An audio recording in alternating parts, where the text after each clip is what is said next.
اور حلال روزګار حلالي. ها زمون یو دوست خپل بیبي ته په مذاق کې وی چې ته زمانہ آزادۍ د سره طلاق واقع کی کنه دا آزادۍ دا لفظ چې د زنانه د پاره چې ته آزادۍ دا په طلاق کې صریح لفظ دی په طلاق واقع کی وایي په دې خبرو.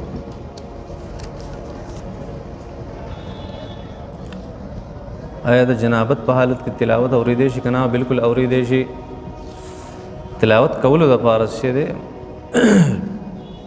غسل هغه شرط دی چې انسان د غټ بیا د سینې یعنی د غسل نه جنابت نه داغي نصیب پاکي. په رمضان مبارک کې پاکستاني ډرامي کته شو ګنا فلمونه وبګي ګورته دون د ځینی سړی دا سوال کوي کنه چې دا په دین پورې خندا کوي ټوکی کوي لکه د ته اوس پته ده چې ډرامي کتل او فلم کتل دا ناروا او حرام کارونه دي او دا هغه باوجود دې سکے دا قسم کوشش نه کې دا په دین اسلام پورې خندا کوي ټوک کوي. صحیح. یو پیر صاحب خبره کوله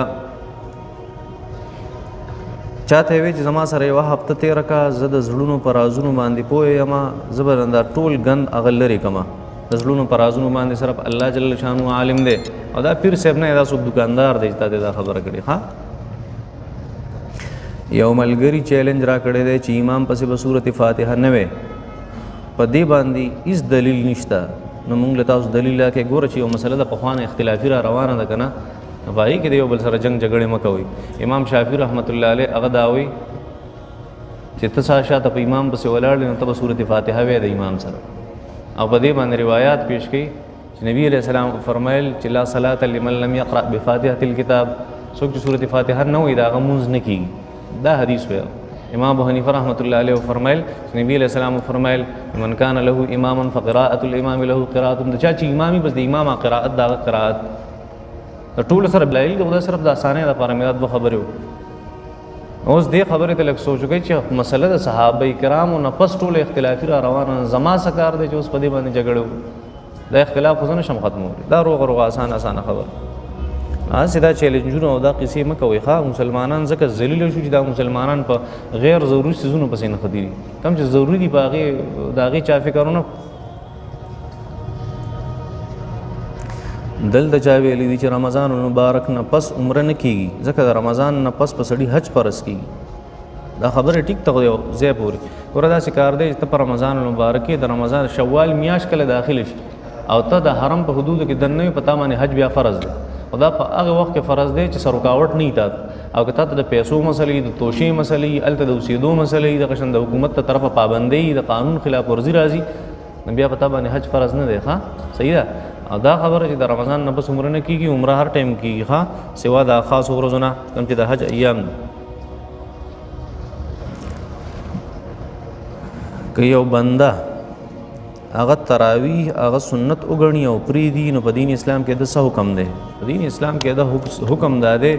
چې یره د په د باندې کېدی شي د پیغمبر د شفاعت نه دی محروم شي.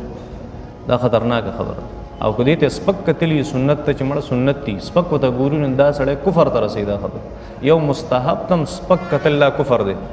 سنت خو ډېره لویه درجه ده مستحب تم داسې کته شي دي دا کفر دی. خطرناکې خبرې دي صاحب. تراویح نه کوې مې کوه چاړوي نه کې دا سب دغه نه انسان دا فرض د انسان ډیوټي ده دا به د دادام کوي او دا سنت او مستحبات په دې باندې انسان ته درجات ملاوي.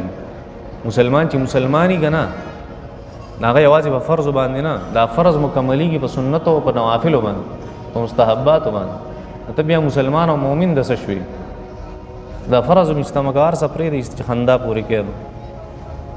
مونږ ډریوران مونږ په سفر کې مونږ ته کله کله سہولت او کله کله سہولت نه وي. بعض ډریوران وایي چې سنت پکوي بعض وایي چې نه به کوي. اور دا سنت په سفر کې د دې حیثیت ته نفل شي نه کول بهتر دي چې انسان یو کې سره کنه کې اجازه ته وته. ها صحابه کرامو ته څنګه پته ولګي چې نبی علیہ السلام په شاه باندې د مهر دی نه دا مهر نبوت ته ځکه چې دې تذکرہ په مخکینی تمام کتابونو کې ذکر و. حضرت سلمان فارسی رضی الله تعالی عنہ د فارس نه راتلو دا دونه غټ سفر وکړ دا په دې پس راغلی چې نبی علیہ الصلوۃ والسلام هغه پیغمبر دی چې د پښا باندې با مهر نبوتی او یو دوه علامتونه نور چې په پخوانی کتابونو کې یو دا چې د صدقه او زکاتونه نه خوري ایو دا چې دی به د کارجن ځمکې نه ځي او د باغونو ځمکې ته به ځي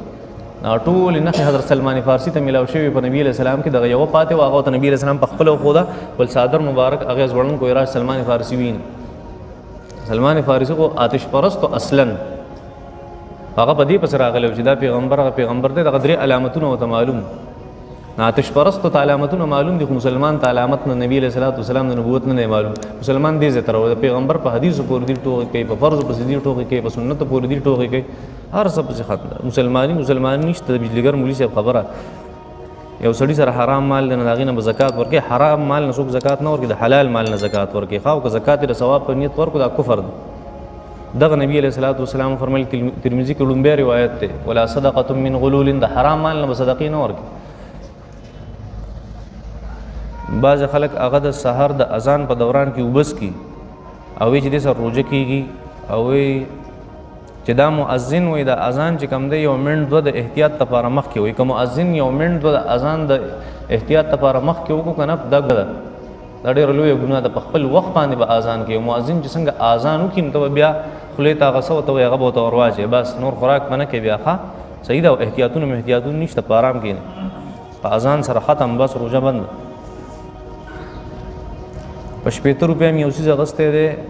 اوس دا په څو باندې خرڅولی شو مطلب دا دی چې څونه نفع هغه حلاله ده درېیمه حصه شریعت ویلی دی چې هغه حلاله ده یو څیز دی په 80 اخیستی نو په 10 کم سل باندې خرڅ کړه بس دی دا